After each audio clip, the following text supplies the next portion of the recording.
Shalom, selamat malam Bapak Ibu Jemaat Renungan Malam yang terkasih. Senang bisa kembali menyapa Bapak Ibu Saudara. Semoga Tuhan selalu menyertai kita, dan biarlah kita selalu dalam keadaan sehat dimanapun kita berada. Dan di malam hari ini, edisi 30 Mei 2026, kita akan bersama merefleksikan nas firman Tuhan dari kitab Ayub pasal 38 ayat 22 sampai dengan ayat 38. Dan terkhusus saat ini saya cukup membacakan pada ayat ke-36 sampai dengan ayat ke-37, yang bunyinya adalah: siapa menaruh hikmat dalam awan-awan, atau siapa memberikan pengertian kepada gumpalan mendung? Siapa dapat menghitung awan dengan hikmat, dan siapa dapat mencurahkan tempayan-tempayan langit? Yang berbahagia ialah mereka yang mendengarkan firman Allah dan yang memeliharanya. Amin.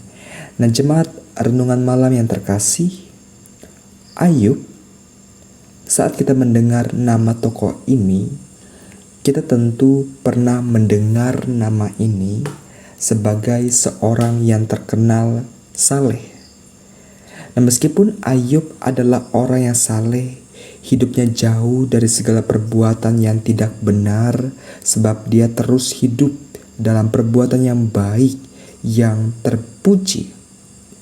Tapi yang mengherankan, orang saleh seperti Ayub justru mendapatkan ujian yang sangat berat. Bagaimana Ayub? Dia adalah orang yang saleh, tapi penderitaan demi penderitaan secara bertubi-tubi menerpa kehidupannya.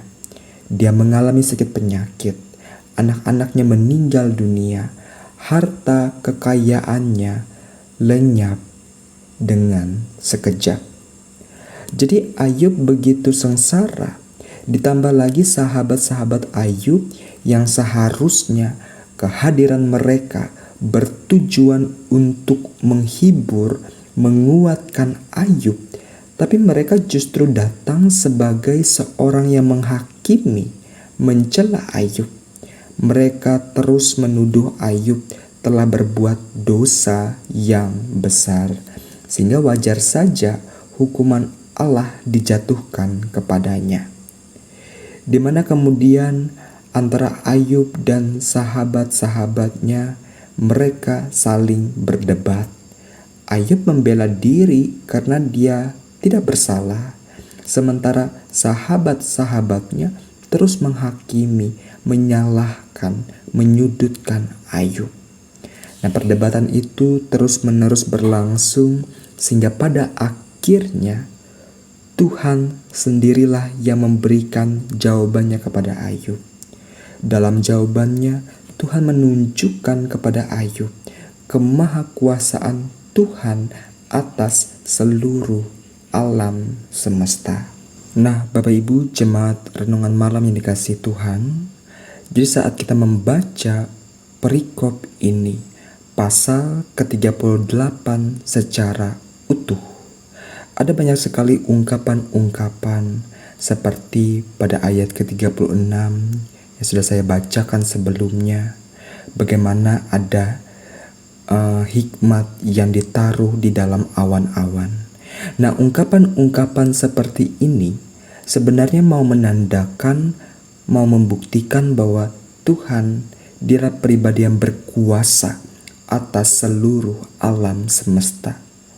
Tuhan juga mau menunjukkan bahwa seluruh kemahakuasaannya tidak akan pernah bisa dipahami oleh pemikiran manusia yang terbatas. Jadi saat Tuhan menciptakan alam semesta, di dalamnya telah tersimpan banyak sekali misteri yang tidak bisa dijangkau, dimengerti oleh hikmat manusia, termasuk misteri ketidakmampuan manusia dalam memahami setiap rencana-rencana Allah. Nah, inilah yang terjadi kepada Ayub.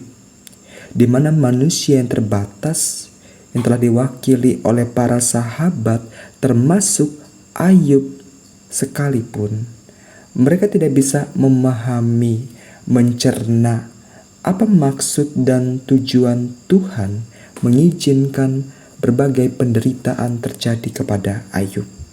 Tapi di sini mari kita perhatikan ending dari kehidupan Ayub. Dia akhirnya mendapatkan berbagai hal yang luar biasa. Kita bisa membukanya pada pasal 42 ayat 7 sampai dengan 17. Kita akan melihat dan mengetahui bagaimana Ayub dia kemudian mendapatkan berbagai berkat Tuhan secara berlimpah-limpah. Jadi benar ada ungkapan mengatakan ada pelangi sehabis hujan.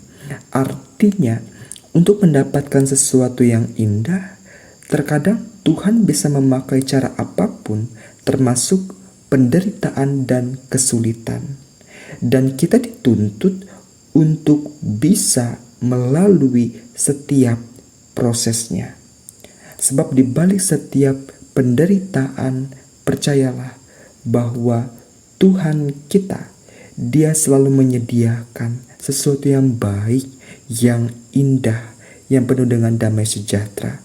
Dan semuanya itu akan kita dapatkan hanya di dalam Tuhan. Jadi jemaat renungan malam yang terkasih, apapun yang terjadi dalam kehidupan kita, terutama saat kita berhadapan dalam masa-masa yang menyulitkan, mari teruslah kita berharap dan percayakan hidup kita hanya kepada Tuhan.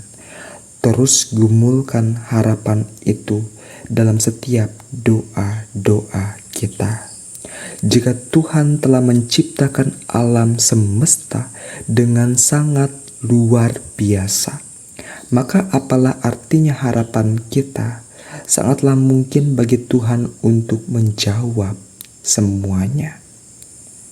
Biarlah Tuhan alam semesta, Tuhan yang disembah dan dikenal oleh Ayub, Tuhan yang kita kenal di dalam pribadi Yesus Kristus.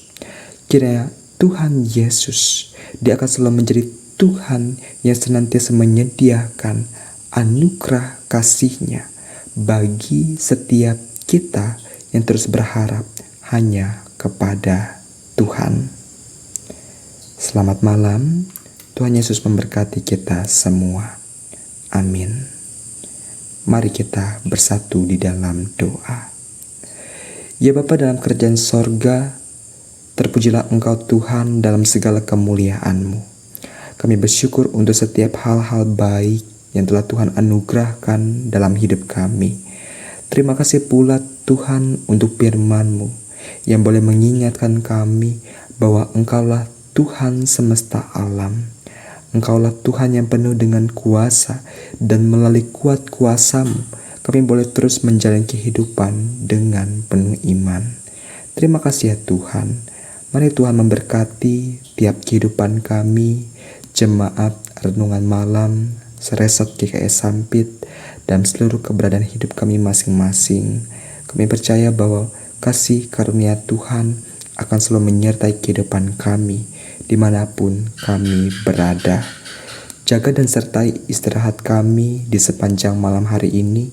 Biarlah di keesokan harinya kami boleh kembali dibangunkan, melanjutkan aktivitas kehidupan kami bersama dengan Engkau ya Tuhan.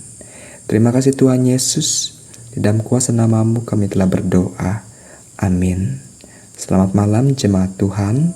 Shalom.